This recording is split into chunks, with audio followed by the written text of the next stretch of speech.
بسم اللہ الرحمن الرحیم۔ شروع کرتی ہوں اللہ کے بابرکت نام سے جو بڑا مہربان نہایت رحم کرنے والا ہے۔ السلام علیکم۔ امید کرتی ہوں کہ آپ سب خیریت سے ہوں گے۔ اللہ پاک آپ سب کو اپنے حفظ و امان میں رکھے، آمین۔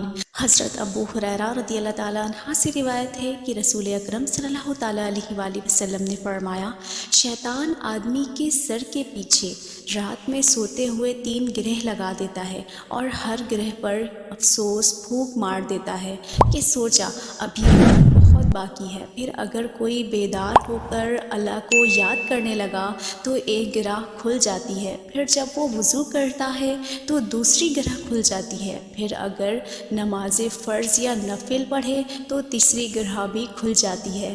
اس طرح صبح کے وقت آدمی چاق و چوبند خوش مزاج رہتا ہے، ورنہ سست اور بد باطن رہتا ہے۔